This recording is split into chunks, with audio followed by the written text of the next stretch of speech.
Meet the Press last week raised a ruckus when we questioned whether the media has been too hard on Boston 2024.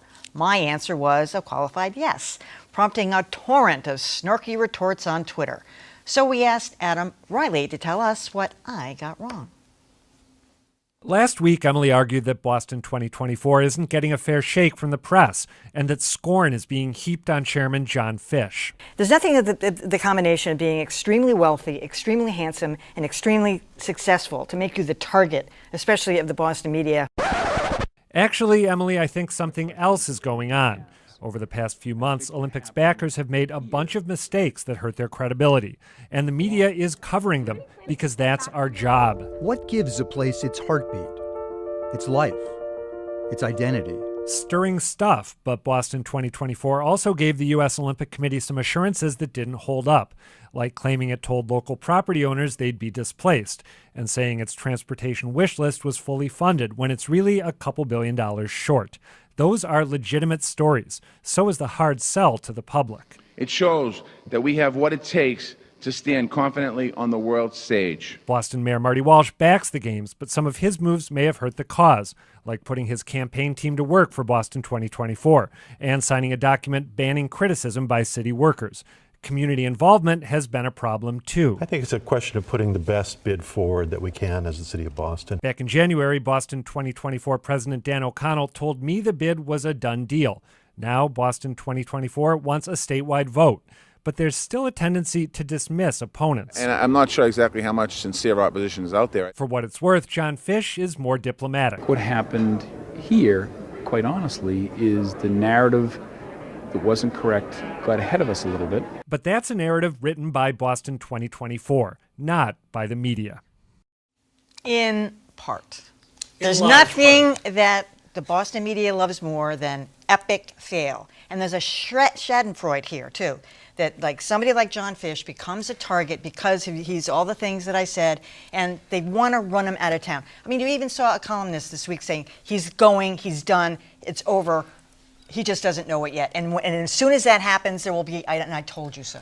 I'm not saying that John Fish isn't handsome. He's a nice-looking man. I am saying that here we have Boston and the Boston area being asked to basically cede control of the city and assume serious financial liability for a project that is controlled initially by local business and political elites who are not really directly answerable on this point, and then later by international elites who are totally unanswerable to we the people who are being asked to make the sacrifices. And I think it is I love disagree. It. Good.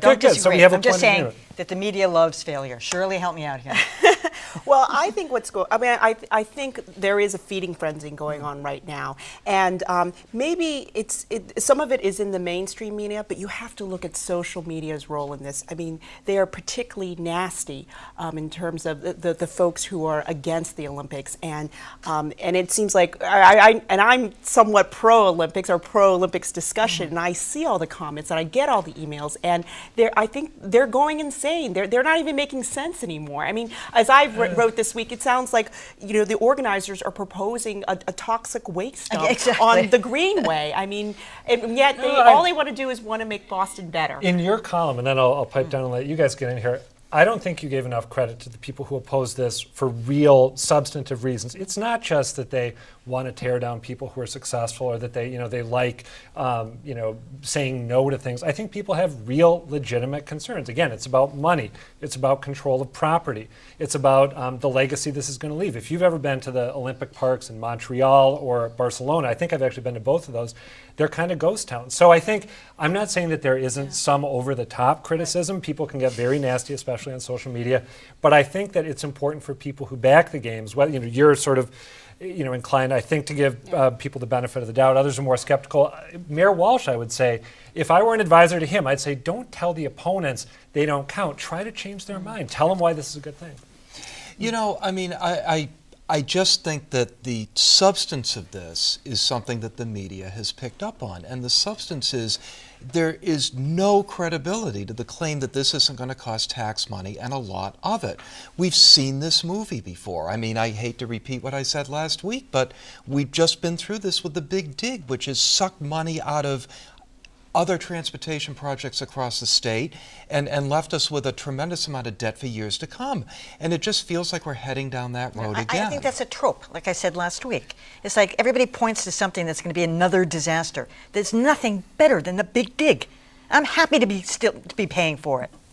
Go, Kelly. Okay. Well, I stand by what I said last week, which was that they messed up around the transparency. If they had been more transparent, even if the information was not something that everybody was going to agree to and social media was going to react to nastily, I think we'd be in a better place today in terms of having an ongoing discussion about it. I think you'd have robust then fans and robust opponents, but for reasons, as you say, that are well articulated. By the way, the Dorchester Reporter has just come out to say they got Marty Walsh to admit that yes, it's going to cost some taxpayer money. They're going to have to do that structural road work around Kosciuszko Circle and the JFK UMass subway station. So, And the funding isn't already there. Right, that's right. So, but the bottom line is, I mean, it was in the pipeline, but there was no funding there. So the bottom line is the same thing. I don't have a dog in this fight about John Fish. Go with God. My thing is, tell the people what's going on.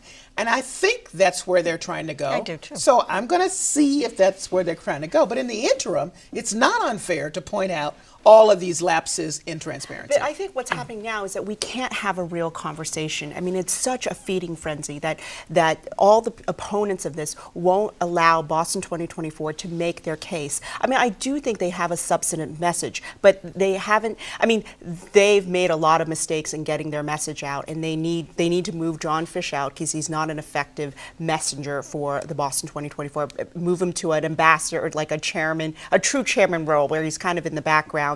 And they need a public face that everyone can trust because they need to rebuild I've got trust. some suggestions.